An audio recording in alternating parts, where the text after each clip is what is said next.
ये student welcome once again to your online classes. बच्चों इस वाले वीडियो में हम एक्सरसाइज 2B करने जा रहे हैं, जहाँ पर मैं आपको क्वेश्चन नंबर फर्स्ट और जो सेकंड हमारे क्वेश्चन है ना उनको अच्छे से समझा दूंगा, ताकि आपको जो डाउट रहे आगे चल करके पूरा क्लियर हो जाए।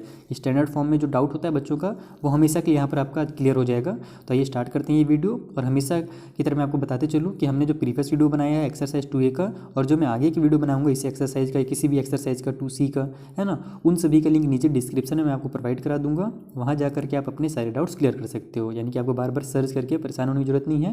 नीचे डिस्क्रिप्शन में जाइए, आपको नेक्स्ट वीडियोस का, प्रीवियस वीडियोस का, सारी वीडियोस का लिंक मिल जाएगा। तो आइए स्टार्ट करते हैं फर्स्ट क्वेश्चन। फर्स्ट क्वेश्चन में हमें क्या बोला गया है, ये नंबर्स दिए गए हैं, इनको स्टैंडर्ड फॉर्म में लिखना है। सेम वही टाइप से सेकंड क्वेश्चन है, इसमें हमें स्टैंडर्ड फॉर्म दिया गया है। देखो स्टैंडर्ड फॉर्म इस टाइप से फॉर्म को बोलते हैं, इसे स्टैंडर्ड फॉर्म कहा जाता है और इसे यूजुअल फॉर्म कहा जाता है। तो इस यूजुअल फॉर्म को हमको क्या करना है, इस तरीके से स्टैंडर्ड फॉर्म में लिखना है, और इस स्टैंडर्ड फॉर्म को हमको इस तरीके से यूजुअल फॉर्म में लिखना है। ठीक है, तो आइए कैसे लिखते हैं इनको मैं आपको सिखाता हूँ। हम शॉर्ट ट्रिक से भी बता दूंगा और थोड़ा सा डिटेल वाला भी बता दूंगा, दोनों मेथड बता दूंगा। ये हमारा फर्स्ट नंबर क्वेश्चन का फर्स्ट क्वेश्चन है, जहाँ पर हमें कितना दिया हुआ है 57.36 दिया हुआ है। तो देखो स्टैंडर्ड फॉर्म का मतलब होता है कि आप उसे क्या बोलते हैं डेसिमल में, ठीक है ना, डेसिमल में उसको शो करो। और डेसिमल कहाँ पर लिखा होना चाहिए, डेसिमल जो होगा एकदम फर्स्ट डिजिट के बाद लिखा होना चाहिए, यानी कि यहाँ पर जो डेसिमल लिखा हुआ होना चाहिए। तो अब अगर हम यहाँ पर डेसिमल लिखते हैं तो देखो उससे चेंज क्या होता है, ये हो जाएगा हमारा 5.736, यानी कि हमने ये जो डेसिमल था इसको उठा करके यहाँ पर ले आया, यानी कि 1 डिजिट इधर किया है ना, तो अंदर किया, यानी कि आप डायरेक्ट तो इसको वैसे नहीं लिख सकते, ये तो आंसर चेंज हो जाएगा। तो हम इसको क्या करेंगे, मल्टीप्लाई कर देंगे 10 से। देखो 10 से मल्टीप्लाई क्यों किया जाता है ना, 10 से मल्टीप्लाई करने का मतलब ही है कि जब आप इस नंबर को अगर आप 10 से मल्टीप्लाई कर रहे हो तो जो डेसिमल होगा वो उठ करके यहाँ पर आ जाएगा, यानी कि फिर वो किस फॉर्म में बन जाएगा, अपने जैसे पहले फॉर्म में था ना उसी फॉर्म में बन जाएगा। इसलिए हमने यहाँ पर 10 का मल्टीप्लाई लिखा, यानी कि आप किसी भी नंबर को डायरेक्ट चेंज नहीं कर सकते, बस उसका क्या कर सकते हो, फेस चेंज कर सकते हो, ठीक है ना, वैल्यू चेंज नहीं होगा। अगर आप यहाँ पर 10 नहीं लिखोगे और इधर 57 पॉइंट था हमारे पास, तो यहाँ पर क्या हो जा रहा है, 5 पॉइंट हो जा रहा है, तो ये तो वैल्यू पूरा पूरा चेंज हो जा रहा है, 57 कहाँ और 5 कहाँ। इसीलिए हम क्या करते हैं 10 से मल्टीप्लाई करते हैं, ताकि उसका केवल फेस चेंज हो, ना कि वैल्यू चेंज हो। जैसे कि एग्जांपल मैं आपको समझाता हूँ, छोटा सा एग्जांपल ले लेते हैं, जैसे कि 20 मान लो लिखा हुआ है, ठीक है, तो 20 को हम लोग क्या लिख सकते हैं, 2 लिख सकते हैं क्या, नहीं लिख सकते ना, लेकिन हम लोग 20 को 2 मल्टीप्लाई 10 तो लिख सकते हैं। तो 20 को जब हम लोग 2 मल्टीप्लाई 10 लिखेंगे तो कुछ अलग थोड़ी हो जाएगा, 2 मल्टीप्लाई 10 का मतलब 20 ही होता है। बस वही चीज़ यहाँ पर हम कर रहे हैं कि इस नंबर को मल्टीप्लाई 10 से कर दिया हमने, ताकि ये हमारा जो डेसिमल था, क्योंकि हमने एक डिजिट पीछे लिया है, तो एक डिजिट की वजह से यहाँ पे 0 की वजह से डेसिमल दोबारा से यहाँ पर आ जाए, तो यही होगा इसका स्टैंडर्ड फॉर्म। ठीक है, थोड़ा सा और आगे क्वेश्चन चलते हैं, जितना क्वेश्चन सॉल्व करेंगे उतना अच्छे से आपको डिटेल में समझ में आते जाएगा। सेकंड क्वेश्चन हमारे पास है 35 और 5 पे 0 दिख रहे हैं यहाँ पर मुझे, तो यहाँ पर हम लोग सेकंड क्वेश्चन डालेंगे, नंबर 35 लिख लेते हैं और 5 पे 0 लगा लेते हैं। ठीक है, 1 2 3 4 और 5। अब देखो यहाँ पर तो डेसिमल हमारे पास है ही नहीं, ठीक है, तो डेसिमल नहीं है तो हम क्या करते हैं, पूरे नंबर्स के बाद यहाँ पे काउंट करेंगे और यहाँ पर एक डेसिमल लगा देंगे, तो ये हमारा कितना हो जाएगा 3.5 हो जाएगा। ठीक है, और जब डेसिमल के बाद हमारे पास जितने भी जीरो है ना उनको लिखने की जरूरत नहीं रहता, ये चीज़ ध्यान रखना आप, बस जो नंबर रहता है उसे लिखने की जरूरत रहता है। तो हम यहाँ पर जब डेसिमल लगाएंगे 3 के बाद तो केवल 5 को लिखना है, बाकी जीरोस को आपको नहीं लिखना। अब लेकिन हमने इतना तो लिख लिया, लेकिन अब डायरेक्ट इसका वैल्यू तो चेंज कर नहीं सकते, ये कहाँ बताओ 35 लाख था और यहाँ पर हमने 3.5 कर दिया है, तो इसको हम लोग क्या करेंगे, मल्टीप्लाई 10 से करेंगे, और 10 के पावर में देखो अब कितना लिखा जाएगा, यहाँ पर 1 2 3 4 5 6, हमने 6 डिजिट यूज़ किया है, उसके बाद डेसिमल लगाया है तो पावर में 6 लिख लो। यहाँ पर हमने 1 डिजिट यूज़ किया था और उसके बाद डेसिमल लगाया था, तो पावर में 1 लिख सकते हो, 1 लिखने की जरूरत नहीं रहता है, लिखना चाहो तो लिख भी सकते हो। तो यहाँ पर कितना हो जाएगा, पावर में 6 हो जाएगा। क्या क्या हमने केवल डेसिमल लगाया और टोटल डिजिट्स काउंट कर लिए कि टोटल हमने कितना डिजिट यूज़ किया है, तो उसी के पावर में हमने क्या किया 6 लिख लिया, क्योंकि हमने टोटल 6 डिजिट यूज़ किया था। समझ में आ रहा है बात ना, यानी कि अगर आप इसको पूरा 6 डिजिट ना लिख करके भी अगर यहाँ पर आप 10 लिखते और फिर उसके बाद 5 0 और लगा देते तो भी हमारा कितना आता, सेम इतना ही आंसर आता। तो हम उतना लंबा चौड़ा नहीं लिखते हैं, स्टैंडर्ड फॉर्म का मतलब ही होता है कि आपको 0 को हटाना है और उसको पावर के रूप में शो करना है, ठीक है, पावर के टर्म पे शो करना है। और क्वेश्चन लेते हैं और अच्छे से आपको डाउट क्लियर होगा। जैसे कि हमारे पास कितना है 273 और ये 30 है, ये देखो एकदम सिंपल क्या बोलते हैं शॉर्ट ट्रिक है। इसी तरीके आप जब करना सीख जाओगे ना, जब आप सॉल्व करोगे खुद से, तो ये आपको बहुत ज़्यादा इजी लगने लगेगा। ठीक है, तो यहाँ पर देखो हमको क्या करना है, आपको पता ही है कि डेसिमल यहाँ पर लगा देना है, तो ये हमारा कितना हो जाएगा 2.73 हो जाएगा, क्योंकि इधर हम जानते हैं कि 0 को लिखने की जरूरत नहीं रहती है, केवल डेसिमल के बाद जो नंबर्स हैं उनको लिखना है। अब मल्टीप्लाई लिखो 10 और देखो कि हमने कितना नंबर यूज़ किया, तो ये 1 2 3 4 5, हमने 5 डिजिट यूज़ किए हैं, इसलिए 10 के पावर में 5 लिख दो। देखा कितना सिंपल था। और आगे करते हैं, चलो बड़े नंबर्स को करते जाएंगे ना तो और अच्छे से आपको समझ में आएगा। यहाँ पर हमारे पास 168 है और उसके बाद कितने जीरो हैं, टोटल काउंट कर लेता हूँ, रुको मैं एक सेकेंड, 3 और 3 6 जीरो हैं। तो यहाँ पर हमारा 1 2 3 4560 हो जाएगा। अब क्या करना है आपको, सिंपली यहाँ पर डेसिमल लगा लेना है, तो ये 1.68 बन जाएगा, मल्टीप्लाई 10 लिखो और टोटल इधर देखो 60 तो यही था, पहले ही काउंट कर लिया हमने, ये 7 हो गया और ये 18 हो गया, उसके बाद ही हमने डेसिमल लगाया है, इसीलिए यहाँ पावर में 8 हो जाएगा। इसका ये स्टैंडर्ड फॉर्म कितना सिंपल है। 5 नंबर करो, चलो जल्दी से, वो अपने से भी आप कर सकते हो, बस बड़ा सा यहाँ पर हमारे पास नंबर 0 बढ़ा दिया गया है और कुछ नहीं है, ठीक है। तो ये हो जाएगा 463, उसके बाद कितने जीरो हैं, रुक जाओ काउंट कर लेते हैं हम, 1 2 3 4 5 6 7 8 9 10, टोटल यहाँ पर हमारे पास 10 जीरो है। तो 1 2 3 4 5 6 7 8 9 10, 10 जीरो लिख लिया हमने। अब क्या करना है, सिंपल यहाँ पर डेसिमल लगा देना है, तो ये हो जाएगा हमारा 4.63 हो जाएगा, मल्टीप्लाई 10 करो और टोटल हमने कितने नंबर्स लिए हैं, तो 10 इधर ले लिए, ठीक है, ये 11 नंबर और ये 12 नंबर, तो पावर में आपको यहाँ पर लिख देना है 12। देखा कितना सिंपल था।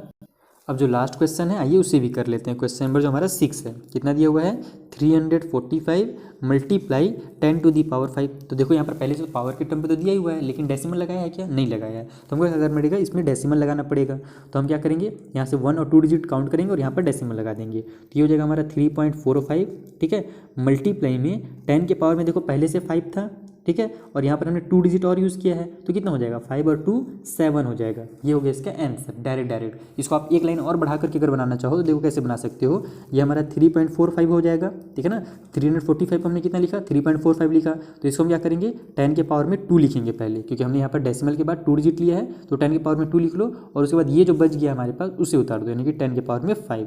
तो अब यहाँ पर भी 10 है, यहाँ भी 10 है, बस पावर्स अलग अलग हैं, तो क्या होंगे, आपस में पावर ऐड हो जाएंगे। तो ये हो जाएगा हमारा 3.45 multiply 10 to the power 2 plus में 5, तो भी हमारा कितना आंसर आ जाएगा, 3.45 प्लस मल्टीप्लाई में 10 टू दी पावर में 2 और 5 कितना होता है, 7 होता है, तो 7। तो आप ऐसे भी सॉल्व कर सकते हो, ये थोड़ा सा लॉन्ग मेथड है, और डायरेक्ट भी दिमाग लगा कर सॉल्व कर सकते हो कि पहले से यहाँ पर 5 है, हम 2 डिजिट और ले रहे हैं, यानी कि 2 और बढ़ जाएगा, तो 5 में 2 ऐड कर देंगे तो 7 आ जाएगा। तो ये भी ठीक है, ये भी ठीक है, जैसे आप सॉल्व करना चाहो वैसे कर सकते हो। ये हमारा फर्स्ट नंबर का पूरा सॉल्व। जो क्वेश्चन नंबर सेकंड है उन्हें भी सॉल्व कर लेते हैं जल्दी से। अब ये हमारा क्वेश्चन नंबर सेकंड का फर्स्ट क्वेश्चन है। इसमें क्या करना है, ये स्टैंडर्ड फॉर्म में पहले से लिखा गया है, इसे यूजुअल फॉर्म में करना है। दो तरीके हैं, एक हमारा मेथड होता है जिसे हम ट्रेडिशनल मेथड कहते हैं, दूसरा हमारा शॉर्ट ट्रिक होता है। तो मैं पहले आपको इसको मेथड से बताता हूँ कि इसको मेथड से कैसे सॉल्व करना है, उसके बाद इसको शॉर्ट ट्रिक से भी बता दूंगा, जो आपको इजी लगेगा वो करना। यहाँ पर हमारे पास कितना है, 3.74 है ना, तो हम इसको क्या लिख सकते हैं, 374 डिवाइड में 10 टू दी पावर में 2 भी लिख सकते हो या फिर 100 लिख सकते हो। आपने 100 पढ़ा होगा कि जब कभी भी डेसिमल रहता है यहाँ पर 2 डिजिट के बाद, तो हम नीचे में क्या लिखते हैं, 100 लिखते हैं। इसका मतलब यही होता है कि 374 है और नीचे में 100 है, तो जब हम उसको डेसिमल के फॉर्म में लिखेंगे तो 100 की वजह से यहाँ पर 100 में 2 जीरो होता है, इसीलिए यहाँ पर 2 डिजिट के बाद डेसिमल लग जाता है। तो इसी नंबर को हम क्या लिख सकते हैं, इस तरीके से लिख सकते हैं। और मल्टीप्लाई में 10 के पावर में जो 5 है वो तो हमको उतारना ही उतारना है। देन उसके बाद 374 हो जाएगा, और ये 100 को हम क्या लिख सकते हैं, 10 के पावर में 2 लिख सकते हैं। 100 यानी कि 10 मल्टीप्लाई 10 होता है ना, तो हम उसको क्या कर देंगे, शॉर्टकट में 10 के पावर में 2 लिख लेंगे। मल्टीप्लाई में ऊपर में हमारे पास कितना है, 10 के पावर में 5 है। तो अब ये देखो, ये हमारा न्यूमरेटर में है और ये हमारा क्या है, डिनोमिनेटर में है। तो जब हमारे पास सेम बेस होते हैं, पावर्स अलग होता है और आपस में वो दोनों क्या में डिवाइड में रहते हैं, तब क्या हो जाता है, ये हमारा जो पावर होता है आपस में सब्ट्रैक्ट हो जाता है। ये चीज़ ध्यान रखना ना, ये बीच में मल्टीप्लाई है, इसका मतलब ये नहीं ना कि ये दोनों मल्टीप्लाई में है, इसके नीचे में एक 1 छुपा हुआ है। तो ये हमारा न्यूमरेटर में और ये हमारा डिनोमिनेटर में थे, इसका मतलब ये दोनों आपस में डिवाइड हो रहे हैं। इस चीज़ में एकदम बिल्कुल भी कंफ्यूज मत होना। तो ये हो जाएगा हमारा 374 और ये हो जाएगा हमारा मल्टीप्लाई में 10 टू दी पावर में 5 था पहले से, ये हमारा 2 जो है माइनस हो जाएगा, 5 में से 2 माइनस हो तो कितना आ जाएगा, ये हो जाएगा हमारा 374 मल्टीप्लाई 10 टू दी पावर में 3। ठीक है, अब हमको क्या करना है, इसको पूरा सॉल्व कर देना है। तो 10 के पावर में 3 का मतलब कितना हो जाएगा, तो 374 मल्टीप्लाई 1000 हो जाएगा। 10 के पावर में 3 यानी कि 10 मल्टीप्लाई 10 और उसको हम जब सॉल्व करते हैं तो कितना आता है, 1000 आता है। तो आप इसको डायरेक्ट 1000 लिखो, तो ये हमारा बन जाएगा 374 और ये 3 जीरो उसके उतर जाएंगे। ये इसका क्या हो गया, यूजुअल फॉर्म हो गया। ये स्टैंडर्ड फॉर्म था, तो ये इसका यूजुअल फॉर्म कहलाएगा। दूसरा सिंपल तरीका क्या है, आप इसको डायरेक्ट ही सॉल्व कर सकते थे, यहीं पर सॉल्व कर सकते थे। कैसे सॉल्व करना है वो बताता हूँ आपको मैं डायरेक्ट ना। यहाँ पर देखो 10 की पावर में 5 था ना, तो यहाँ पर हमारे पास डेसिमल के बाद 2 डिजिट हैं। तो आप क्या करो, आपको पता है कि जब हमारे पास डेसिमल के बाद 2 डिजिट है, यानी कि जब हम इसको सॉल्व करेंगे, बाहर निकालेंगे डेसिमल को, तो यहाँ पर कितना हो जाएगा, 10 के पावर में 2 हो जाएगा। तो यहाँ पर 5 पहले से है और यहाँ पर 2 माइनस हो जाएगा, क्योंकि हमारे पास ये जो डेसिमल ये मल्टीप्लाई में तो है नहीं, डेसिमल रहता है, इसका मतलब ये डिवाइड में है। तो हम क्या करते हैं, 5 में से 2 को माइनस कर देते हैं। जितने भी यहाँ पर आप काउंट कर लेना डेसिमल के बाद कितने नंबर्स हैं और उनको माइनस कर देना। तो ये आपका यहाँ से कितना बन जाएगा, 374 बन जाएगा और मल्टीप्लाई में 10 के पावर में 3 हो जाएगा डायरेक्ट। समझ आ रहा है बात ना, क्योंकि 5 पहले था, हमने क्या किया डेसिमल को वहाँ से हटा दिया, तो 5 में से हम 2, क्योंकि हमारे 2 डिजिट था डेसिमल के बाद, तो हम क्या कर रहे हैं उस 2 को हटा दे रहे हैं, तो 5 में से 2 हटा दिया तो कितना बच गया 3 बच गया। तो ये हमारा डायरेक्ट आंसर हो जाएगा 374 मल्टीप्लाई 1000, तो ये बन जाएगा हमारा 374 और 30 उतर जाएगा। तो ये शॉर्ट ट्रिक है, ठीक है, इसमें हम एक आध बार और अप्लाई करेंगे, उसके बाद फिर हम क्या करेंगे ट्रेडिशनल जो हमारे मेथड बुक में हमें जो दिया हुआ है उसी मेथड से सॉल्व करेंगे। आइए पहले तो हम क्वेश्चन नंबर 2 इसका सॉल्व कर लेते हैं। 2 में क्या दिया हुआ है हमारे पास 6.912 मल्टीप्लाई 10⁸ ये क्वेश्चन दिया हुआ है। तो सबसे पहले तो हम क्या करते हैं इसको शॉर्ट ट्रिक से बनाते हैं। देखो यहाँ पर हमारे पास कितना नंबर है 1 2 और 3 डिजिट है ना, 10⁸ है, 3 को माइनस कर दो तो कितना बन जाएगा ये पॉइंट तो अब लगाना ही नहीं है 69 और उसके बाद 1 2 मल्टीप्लाई 10⁸ में से 3 माइनस होगा तो कितना आ जाएगा 5 आ जाएगा। तो आप इसको 8 - 3 एक बार कर सकते हो ऐसे, ठीक है, क्योंकि हमने यहाँ पर से 3 डिजिट को हटा दिया है। तो ये बन जाएगा हमारा 6912 मल्टीप्लाई 10⁵। तो ये हो जाएगा आंसर हमारा 6912। एक सेकेंड हड़बड़ी में बना रहे लगता है इसीलिए गलत लिखा जा रहा है, और यहाँ पर पावर में 5 है तो डायरेक्ट 5 पे 0 लगा दो, 1 2 3 4 और ये 5। ये हो गया एक सिंपल सा मेथड, ट्रिक वाला मेथड। दूसरा ट्रेडिशनल मेथड से बनाना चाहो तो ये हो जाएगा हमारा 6 पॉइंट, ठीक है 9, तो यहाँ पर हम पॉइंट को हटा देते हैं पहली बार में ही। ये हो जाएगा हमारा 6912 डिवाइड में हमारे पास कितना हो जाएगा, यहाँ पर देखो 3 डिजिट है यानी कि डिवाइड में हमारे पास 1000 हो जाएगा, ठीक है, और मल्टीप्लाई के बाद इधर 10⁸ हो जाएगा। अब इसको हम क्या लिख सकते हैं, ये हो जाएगा हमारा 6912 डिवाइड में 10⁵ लिख सकते हैं और इधर मल्टीप्लाई में 10⁸ फिर से उसी तरीके से माइनस हो जाएगा। तो हो जाएगा 6912 मल्टीप्लाई में 10⁸ और माइनस में 3, ठीक है। तो ये हो गया हमारा 6912 मल्टीप्लाई में 10⁵ और फिर आप लास्ट में जब इसका आंसर लिखोगे तो वही आ जाएगा 6912 और ये 50 हो जाएगा क्योंकि 10⁵ है। ये होता है दूसरा मेथड। तो जो मेथड आपको इजी लगे, बेहतर रहेगा कि आप ट्रेडिशनल मेथड यूज़ कर सकते हो, क्योंकि आप अभी स्टार्टिंग कर रहे हो शायद क्वेश्चन को सॉल्व करना। अगर आपने 7 और 6 में नहीं किया है ना, खास करके 7 मेरे ख्याल से था और 6 में भी था स्टैंडर्ड फॉर्म, तो अगर आपने वहाँ अच्छे से नहीं पढ़ा है तो आप इसमें भी ट्रेडिशनल फॉर्म से यूज़ करो, यही यूज़ करो। और अगर आपने वहाँ पढ़ रखा है पहले से, आपको बेसिक जानकारी पता है, तो फिर आप इसको डायरेक्ट ट्रिक मेथड यूज़ कर सकते हो, ठीक है। आगे का क्वेश्चन चाहिए, जल्दी से कुछ क्वेश्चन और ले लेते हैं इसमें से। ये हमारा क्वेश्चन नंबर 3 है, चलिए मैं भी सॉल्व कर रहा हूँ और आप भी सॉल्व कीजिए। चलिए तो रेज करते हैं कौन जल्दी सॉल्व कर लेता है। तो ये हमारा कितना हो जाएगा, पूरा डेसिमल हटने के बाद सेम टू सेम उतर जाएगा नंबर।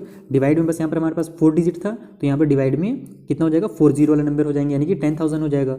और मल्टीप्लाई के उस साइड में 10⁸ हो जाएगा। अब हमारे पास 40, इसका मतलब हम इसको क्या कर सकते हैं 10⁸ लिख सकते हैं। तो हो जाएगा 41253। आपको भी सॉल्व करना है ना जल्दी जल्दी, क्योंकि आप इसको सीख चुके हो, केवल आप वीडियो देख करके सॉल्व नहीं करोगे, खुद से भी सॉल्व करोगे। ये हो जाएगा 10⁸. अब हमारे पास ऊपर में न्यूमरेटर में भी है, डिनोमिनेटर में भी 10 है, तो हम क्या करेंगे पावर्स को सब्ट्रैक्ट कर देंगे। तो ये बन जाएगा हमारा 41253 मल्टीप्लाई में 10⁸ में से 4 माइनस हो तो कितना आ जाएगा, ये 3 आ जाएगा। तो हम इसको लिख लेते हैं 41253 मल्टीप्लाई 10⁵। तो 10⁵ आ गया, इसका मतलब क्या हुआ, ये हो जाएगा हमारा 41253 और ये 30 लग जाएगा, यानी कि एकदम सेम है, बस बार बार आपको नंबर्स को उतारते जाने हैं, मेथड पूरा सेम यूज़ करना है पहले की तरह। तो इसका आंसर इतना हो जाएगा स्टैंडर्ड फॉर्म में। अगला क्वेश्चन देख लेते हैं जल्दी से, आइए, ठीक है, क्या है 2.5 है, तो और ईजी हो जाएगा। 2.5 मल्टीप्लाई 10⁻⁴ दिया हुआ है, ठीक है। तो 2.5 यानी कि कितना बन जाएगा, ये 25 डिवाइड में 10 बन जाएगा, क्योंकि डेसिमल के बाद केवल 1 ही डिजिट है, तो डिवाइड में आपको 10 कर लेना है। और इधर हो जाएगा हमारे पास 10⁴ तो 10 है यानी कि इसके पावर में एक 1 छुपा हुआ है, समझ में आ रहा है बात ना। तो ये बन जाएगा हमारा 25 मल्टीप्लाई 10⁻⁴ माइनस में 1, तो ये हो जाएगा हमारा 25 मल्टीप्लाई में 10⁻³ यानी कि 25 और ये 3 है यानी कि 30 आप डायरेक्ट उतार दो, या फिर इसको आप चाहो तो 1000 लिख सकते हो, जैसे मैंने आपको यहाँ पर लिख के दिखाया था ना, उस तरीके से 1000 लिख लो और उसके बाद 30 उतार लो, या फिर आप डायरेक्ट भी उतार सकते हो, जैसे आपको इच्छा वैसे कर सकते हो। ये हो गया 4 नंबर। 5 नंबर भी सेम वही है, 6 नंबर थोड़ा सा बड़ा है, चलो मैं आपको 6 नंबर बना देता हूँ, ठीक है। 5 आप खुद से बना लेना, इतने से प्लेस में आपके लिए मैं 6 नंबर को सॉल्व कर देता हूँ। तो ये हमारे पास कितना है 1.679 और मल्टीप्लाई में है 10⁻⁹, ठीक है। तो हमारा ये कितना बन जाएगा यहाँ से 1679 और डिवाइड में यहाँ पर डेसिमल के बाद 3 डिजिट हैं तो 30 वाले नंबर लग जाएंगे, यानी कि 1000 और मल्टीप्लाई की साइड में 10⁹ तो ये हो जाएगा हमारा 1679 मल्टीप्लाई में ये हो जाएगा 10⁹ और यहाँ पर डिवाइड में यहाँ पर 1000 है, यानी कि 10⁻³ हो जाएगा। तो ये यहाँ से बन गया 1679 मल्टीप्लाई 10⁻⁹ और ये -3 हो जाएगा यहाँ से, क्योंकि ये डिनोमिनेटर में है। ये चीज़ ध्यान रखना, जब डिनोमिनेटर में होता है तो माइनस होता है, जब न्यूमरेटर में होते हैं दोनों नंबर आपस में यानी कि मल्टीप्लाई में होते हैं तब वो जो पावर होता है वो प्लस होता है। ये आपको हमने एक्सरसाइज 2A में समझा दिया डिटेल में, ठीक है। तो यहाँ से इसको सॉल्व कर लो, ये हो जाएगा 1679 मल्टीप्लाई 10⁻⁶ आ जाएगा, यानी कि इसमें आपको 60 बढ़ा देने हैं। तो 1679 और ये 1 2 3 4 5 6 ये हो गया इसका फाइनल आंसर। देखा कितना सिंपल था, यानी कि रटा रटाया टाइप से ये आंसर आपका आ जाएगा। आपको एक बार बस सॉल्व करने सीख जाना है, थोड़ा सा कॉन्सेप्ट क्लियर कर लेना है, उसके बाद आपसे सारे क्वेश्चन सॉल्व हो जाएंगे। तो चलिए मिलेंगे अब नेक्स्ट वीडियो में, क्योंकि ये वीडियो थोड़ा हमारा ज़्यादा लेंथी हो जा रहा है। जब मैं आपको आगे के जो क्वेश्चन है ना उनको सॉल्व करना सिखाऊंगा। सेम यही क्वेश्चन है, बस उनको वर्ड प्रॉब्लम बना के दे दिया गया है। ठीक है, तो थैंक यू फॉर वॉचिंग, आगे मिलते हैं।